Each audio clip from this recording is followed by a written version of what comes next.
Hi everyone, and welcome back to Ho Tanta Passione. Even on Christmas Eve, I don't leave you alone. And today, I'm going to present to you the 10 most disappointing films that I watched in 2020, regardless if they were released in this year or not. But before moving forward, don't forget to subscribe to Ho Tanta Passione. It's the best Christmas present that you can give to me.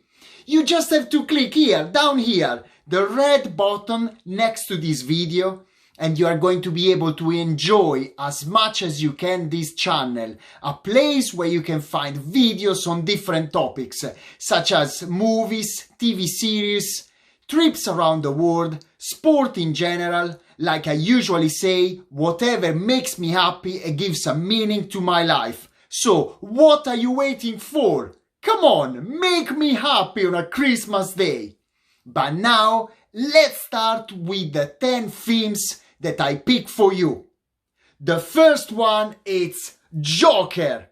Yes, Joker, a 2019 crime drama film directed by Todd Phillips, the same director of the trilogy of The Hangover. Well, at the end of the 2 hours, I felt like I had a hangover. Does Joaquin Phoenix provide a great performance? Yes. Is Joker a good film? No way. And I'm not joking. The second film that I picked for you is Midsommar, a 2019 horror drama film that apparently received good feedback from Martin Scorsese. Now I understand what Martin was watching before filming The Irishman, a horror movie that is mainly set in the bright daylight. Can you please explain to me what's the logic behind that? Don't you feel more scared at night? So why go against the first rule of a horror movie? A film that I wanted to stop watching by the middle. Probably for that reason it's called Midsommar. The third film, it's Star Wars: The Rise of Skywalker, a 2019 sci-fi action film 142 minutes long. The 9th episode of the saga, hopefully the last ever. Considering that for me, everything finished with Return of the Jedi in 1983, you can understand my feelings when I was in the cinema. At least I could console myself with good quality popcorn that I almost threw up when I witnessed the worst ever kiss in the history of cinema at the end. May the Force be with me forever.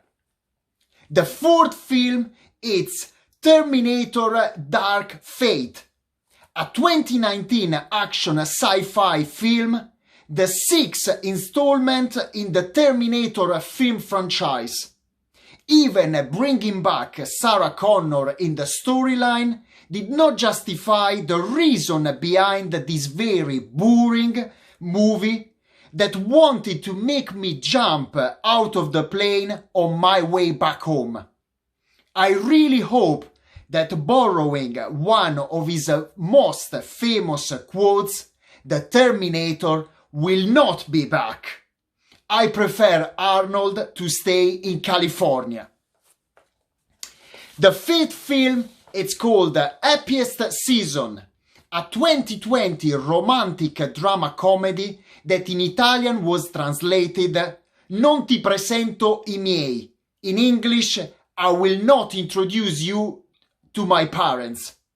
Well, it's a film that, even counting on a very interesting cast, doesn't deliver the initial expectations.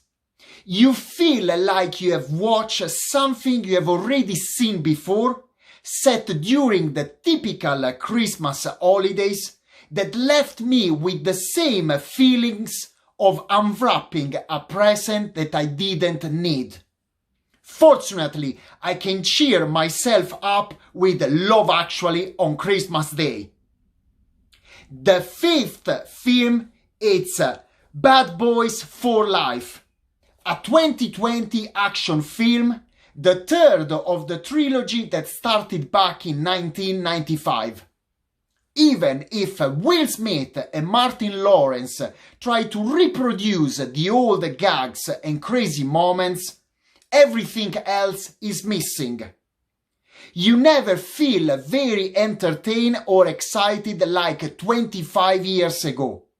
So, at this point, it's really the case to say, bad boys, are you gonna stop? Are you gonna stop? Or not? The sixth film is I'm Thinking of Ending Things, a 2020 thriller horror film directed by the same writer of Being John Malkovich. If in this latter I really appreciated the labyrinth created to make the narrative so original, in this other one I found everything too messy from the beginning. You feel confused for the entire film, and during its 134 minutes there are several moments when you will think of stopping watching it. Good luck.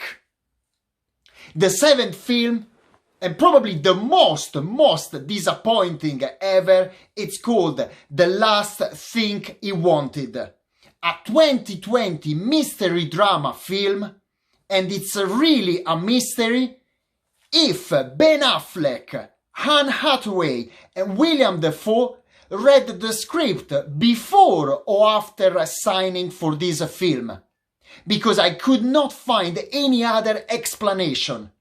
Something that I can't even describe in words.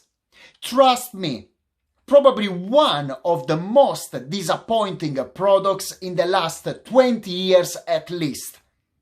Once the film was over, the first thing that I wanted to do was to unsubscribe from Netflix. The eighth film that I pick is Spencer Confidential, a 2020 action crime film directed by Peter Berg. Usually I like his movies, in particular when there is a Mark Wahlberg in them. But this one left me disappointed because there was not the usual chemistry, and also the story was too weak with a lack of adrenaline. Now it's not confidential anymore, but this movie is not what you expect from watching the trailer. Sorry, I made a mistake. That was the ninth film that I picked, because now this is the 10th, so last but not least, The Midnight Sky, a 2020 sci-fi drama film with a catastrophic plot, directed by and starring with George Clooney, that by coincidence I finished watching last night at midnight. The film is a mix between Gravity and Interstellar, two films that already did not impress me too much, so imagine how I could feel at the end of it.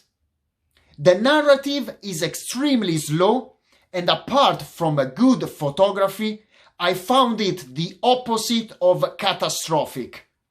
The only consolation is that was film 499, yes, 499 that I watched so far in 2020.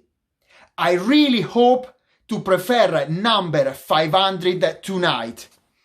So, before leaving you in perfect 80 Passione style, I want to wish a happy birthday not to a celebrity of Hollywood, not to a director, but to my neighbor Alberto. Happy birthday, Alberto. He's just behind this wall. Happy birthday, Alberto! Alberto! Probably he can't hear me. Probably he's having, dinner or whatever. But anyway, happy birthday, Alberto. I wish you no 1000 days like I said by mistake to Paul, but 100 more years of this incredible life. So if you are in agreement or disagreement with me, leave your comments behind this video. Leave your likes, share this video with whoever is in love with cinema, movies, with a great sense of humor. We are not all the same. I try to explain to you the reason behind my disappointment. Don't forget, subscribe to this channel. It's a very low budget channel, but as you can see, I put a lot of passion, a lot of spirit and sense of humor in the content of my videos. Stay tuned. As I promised to my wife, tomorrow on Christmas Day, I'm not going to release any video, so I wish you already a Merry Christmas. See you on the 26th. That's all for tonight. Ciao!